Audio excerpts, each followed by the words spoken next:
laws. They are real God-given laws. But what did they do here? What is wrong here? What's wrong here is this. This is what the scribes and Pharisees did. They mixed those both laws and automatically added Numbers 35, 30 to 31. Two separate laws. But they added them immediately so that the law was just reduced to just the act of murder. That you are just going to be judged. You are going to go to the court. You are going to go through the process of being, file a case against, because you killed someone. And also, that the law was just associated with the punishment in the court. In fact, sa ilang pag-mix aning duha ka law, wala na nila dimension with ang Ginoo. There's no mention of God. It's just about the court. Remember, dearly beloved, that the Pharisees just always focus on external righteousness. Right? What even Jesus diha? If you, verse 20, that except your righteousness shall exceed the righteousness of the scribes and Pharisees, ye shall in no case enter into the kingdom of heaven. Now I want to be clear. Is killing per se wrong? Yes, of course. It is wrong. But they put a boundary to that law only to that. Christ did not just mean that. Because again, the Pharisees are just outwardly focused on that. And so the interpretation and application of the law given by God is reduced to that outward manifestation. It's just like, do not do this or else you will be liable to court, period. The Pharisees reduced the law within the bounds where they can simply and conveniently say, I did not disobey that law. I obeyed that law. I really did not kill. See, I'm not in the court. I'm okay. Again, external. I did not kill anybody. So now they can go to the streets, with their heads high up, and their hands and their long tassels, and act. I have obeyed the law. I did not kill anybody. Self-righteousness. Self-righteousness. Because that's how they interpreted the law. That's how they bound the law. So that they can outwardly make people say, oh, grabe ko na siya. He really hasn't disobeyed the law. And Martin Lloyd-Jones summarized the problem. The whole trouble with the Pharisees and the scribes was that they concentrated only on the letter of the law. And they did so to the exclusion of the spirit of the law. So we are now bombarded with these two concepts. The letter of the law and the spirit of the law. What's the difference between the letter? Are we talking about A, B, C, D? The letter of the law? And then the spirit of the law. What's the spirit? Spirit of the glass? Ana? Or on sa mga spirit? Those are wrong thinking about those two words. When you say letter of the law, the primary words, word for word, gi-obey nimo. But the spirit means included ba diha ang imong heart? Ang imong motive, tama ba? Ang imong thoughts, tama ba? That's what you call the spirit. Because kasabot yun mo. If you can obey the law outwardly, right? To the letter, but inwardly, pwede you disobeying. Right? Oh, I was told many times when I was young, one kayo, kusog kayo, one. B-boy, saka sa taas! Close all the windows because the rain is coming. I don't want to because I'm watching my favorite show. X-Men is coming out. I don't want to. B-boy, isa. Basta to itong mga katrem niya. And so, I obeyed to the letter. But, ang temi mo! Anak mama, bukat kayo! Ano? Magsaka sa galang. Naon yun? Ipagdumog yun ka nga! Hindi ko ganun! What is that? I'm obeying the law to the letter, but the spirit, right? Kids, ano mo? Right? Fix your room! Now!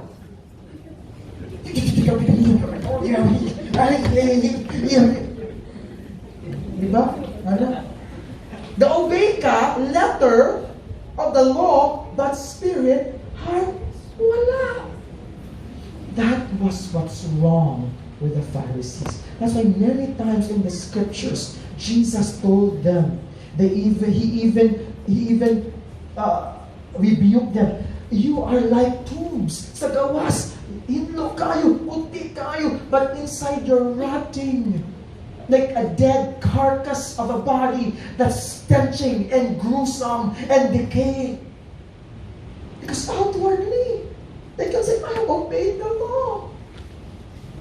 But inwardly,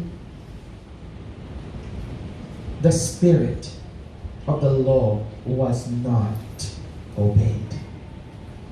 That is the problem of the Pharisees and the scribes. They only focus on the form.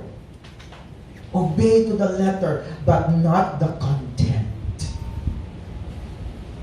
They again focus on the letter of the law, but not the spirit. But you know what? Look at 2 Corinthians 3:6. There's a warning here to those who do this. 2 Corinthians 3:6.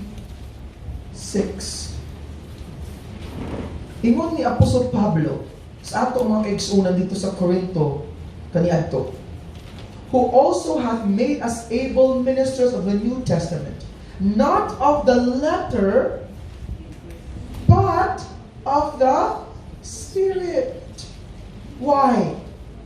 For the letter killeth, but the Spirit gives life. Wow. The letter killeth, but the Spirit gives life. You see, beloved, if you rely on the letter alone, obeying it to the letter, word for word, we shall completely misinterpret and misapply the law. Obedience to the law must not be shown through actions only. Our attitudes, our thoughts, our motives and desires are as important as our obedience. You get that? I'll repeat that again. Our attitudes, our motives, our thoughts and desires are as important as our obedience. Now, how many times I was told by my aunties and uncles, kay uha ang imong nawo.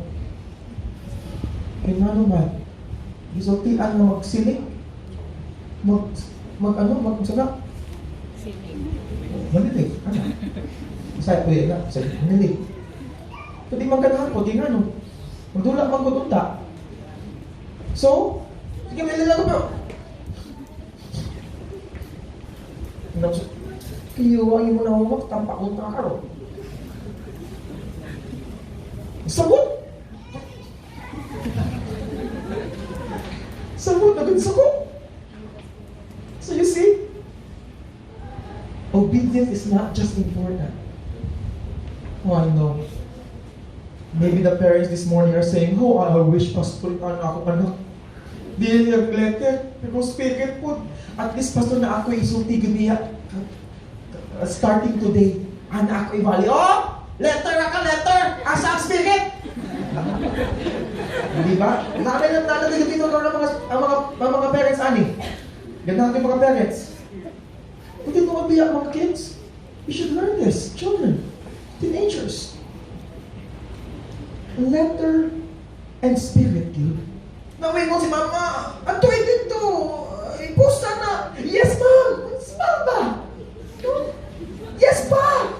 Yes, Mama. Well, joyful pa ang anak pa. No? Ambag-ambag pa. Na may smile. Pagkaman, naa pa, Ma? Ang bakit ba yung, o yung Mama, kung sa ka do? Kung sa ka like cancer? No, but totally changed naman ka. Praise the Lord. You are with the letter and with the spirit. You know what? I know the kids will be smarter. They will say, Ma, I have the spirit, but I don't like the letter. Hindi ko na ba? I know you kids because I was like that before also. Ayaw na pag binuangin kids ang pulo sa Ginoo, okay? Spirit and letter yun dapat. Okay? Dili ang bigong anagos spirit, laki letter. So here, Christ, going back to Matthew, was saying this. You are just saying to obey the law there, but there's something missing. You don't have the Spirit. So this is what Christ will explain. Okay? So the first point is what the Pharisees thought. Just the letter. But here is what God meant with that law. When He says, Thou shalt not kill. And whosoever shall kill shall be in danger of the judgment. Because Jesus Christ says this. That's what they said, right? That's what they told you, right? But I say to you that whosoever is angry with his brother without a cause shall be in danger of the judgment. And whosoever shall say to his brother, Raka, shall be in danger of the council, but whosoever shall say, Thou fool, shall be in danger of hellfire. In other words, my beloved, Jesus is saying that if you are angry to a brother, to a sister, you are actually murdering. Listen, He did not say, if you are anger will lead to murder. No. He didn't say that. He says, anger is murder. This is what He said.